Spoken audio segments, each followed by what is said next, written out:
Today's video is sponsored by The Athletic. For the best ad-free baseball coverage, head to theathletic.com/DawsonWright to get 50% off an annual subscription and start a 30-day free trial.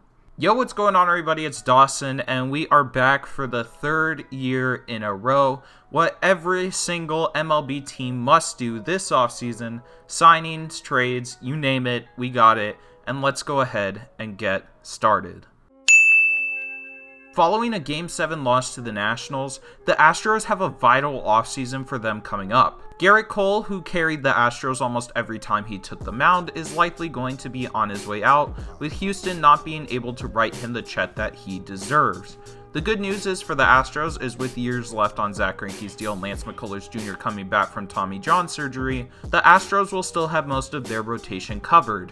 Will Harris and Joe Smith were some of the Astros' top bullpen pieces last season, and they are both free agents. Reinforcing the bullpen and finding either trade or free agent candidates to fill the empty catcher positions on the depth chart will be the biggest things the Astros will look for this offseason. The A's young talent and organizational depth will be the biggest strengths for them going forward.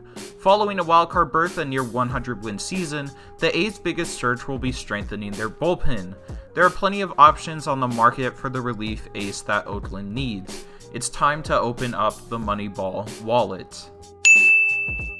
With the new ballpark opening next season, the Rangers could be a dark horse candidate for some of the biggest players on the market. More specifically, Anthony Rendon. Rendon is one of the best, if not the best, free agent this year. He's from Texas, and hey, would you look at that, the Rangers have third base wide open on their depth chart. If the Rangers can't manage to get Rendon, a shorter deal for Josh Donaldson or Mike Moustakas would suffice. The addition of some new bullpen arms and one of the many catchers on the market is on the list for the Rangers as well. A successful offseason could see playoff baseball back in Texas next season. The Joe Maddon era in Anaheim has begun, and the biggest free agent target for the Angels this offseason is Gerrit Cole. Is there really any surprise here? But if the Angels are not able to bring Cole back home, Steven Strasburg is on the market, and he is also a Southern California native. The Angels did not sign Joe Maddon to watch another rebuild. This offseason, they are going to be big spenders. After last year, there really isn't much for the Mariners to do this offseason. A lot of Mariners' best prospects are getting closer and closer to the majors, and the Mariners will just have to grind out the seasons until then. But I guess that's what happens when Jerry DePito gets rid of the entire team the offseason beforehand.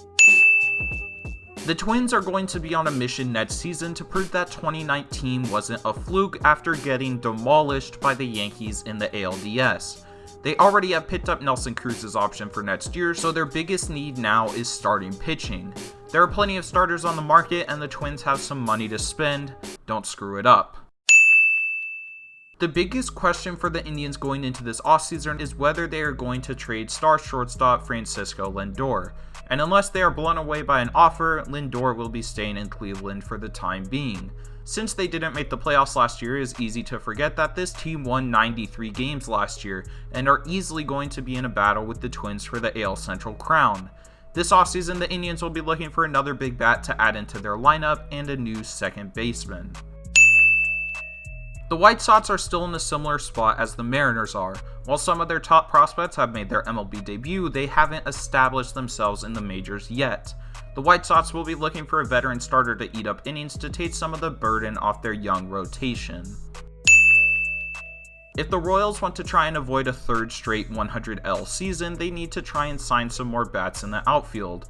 Don't expect for them to go after anything major, the Royals are still doing their best Astros rebuild impression. The Tigers will still be joining the Royals in the who can taint the hardest competition. If the Tigers don't do anything this offseason to try and score runs, it'll be another embarrassing season for this historic franchise. It's been a decade-long pennant drought for the Yankees, which frankly won't do in New York. When the Mets somehow win a pennant in a decade while the Yankees haven't, alarms start to go off for the Yankees to throw money at everything again. Not only will the Yankees be going after the top starting pitchers on the market, they will also need to re-sign Gardner and probably Cameron Maybin as well. The Rays' magic of somehow turning players' careers around continues to show dividends for them. Finding a catcher will be their biggest concern this year, either re-signing Travis d'Arnaud or going after the left-handed Jason Castro. The Red Sox are in an interesting spot. They are still close to being contenders, while at the same time they have the worst farm system in the league and some abysmal contract payments coming up. If the Red Sox are looking to contend before they blow it up, they will need a new second baseman, upgrades to the starting rotation, and the bullpen will be good as well.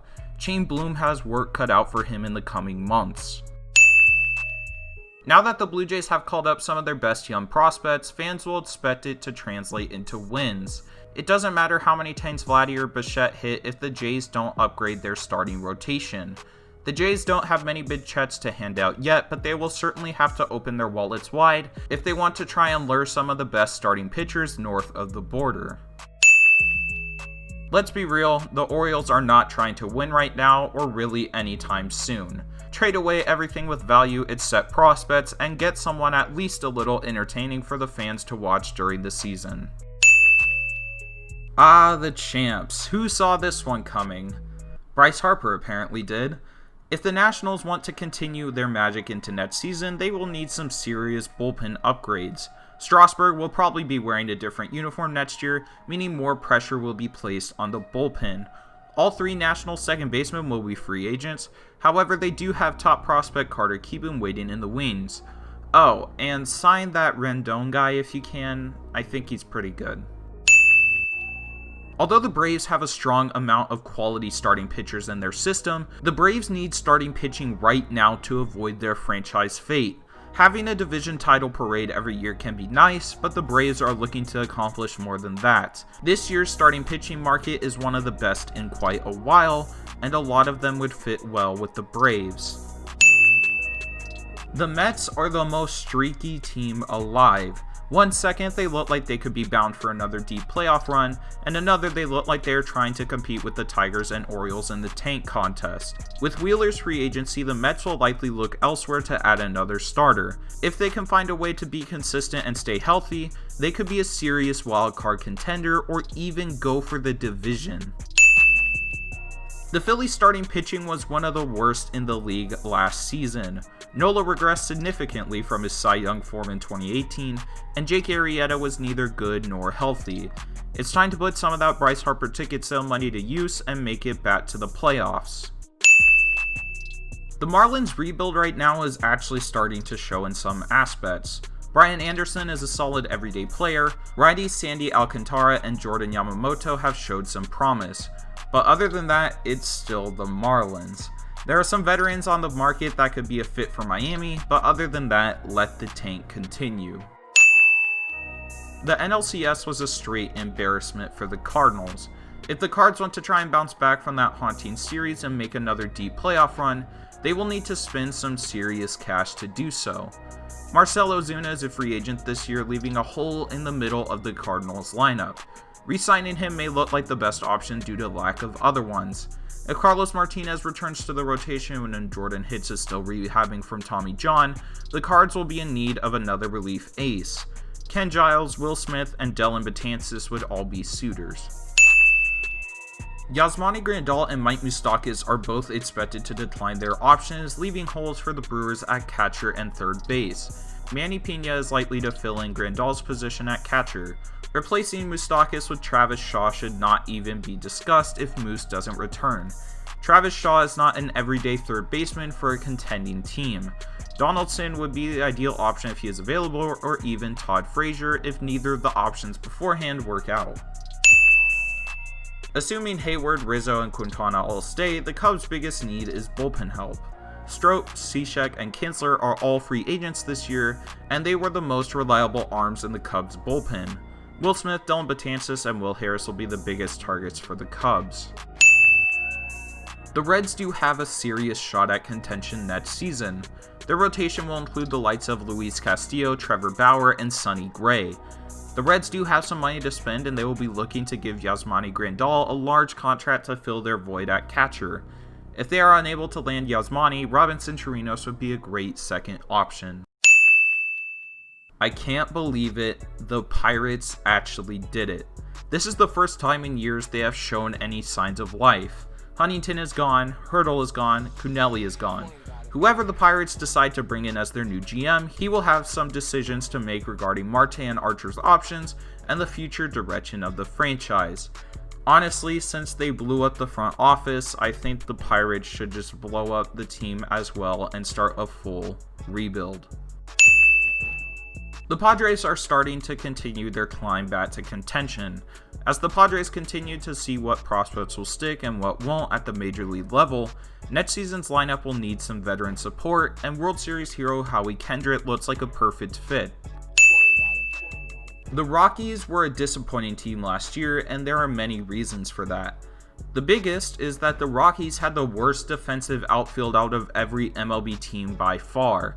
Their outfield gave opponents 47 runs throughout the season. They need to find a legitimate center fielder to fix this issue, otherwise it will be a repeat of last season.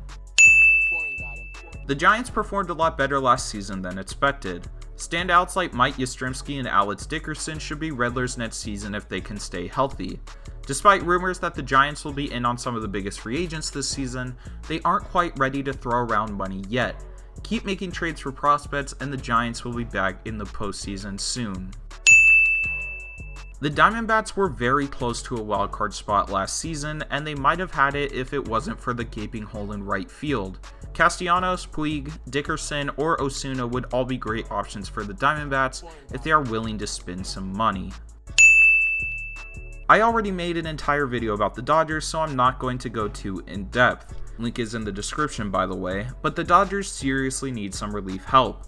With Jansen looking like he's hitting a decline, the Dodgers will need to spend some serious cash to acquire some new bullpen weapons. Well, there it is, what every MLB team must do this offseason. Let me know in the comments section what you want your favorite team to do this offseason, whether it's a signing, trade, whatever it may be. But thank you all for watching, I hope you enjoyed, and once again, I'd like to thank The Athletic for sponsoring this video.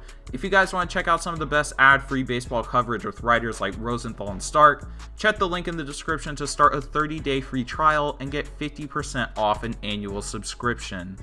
But thanks again, guys, and I will see you all in the next video. Bring me back the pain, bring me back the late nights. Everything will change, turn it into a paradise. Girl, I want your love, didn't reciprocate. Take everything we've done, don't wanna let it go to waste. Bring me back the pain, bring me back the late nights. Everything will change, turn it into a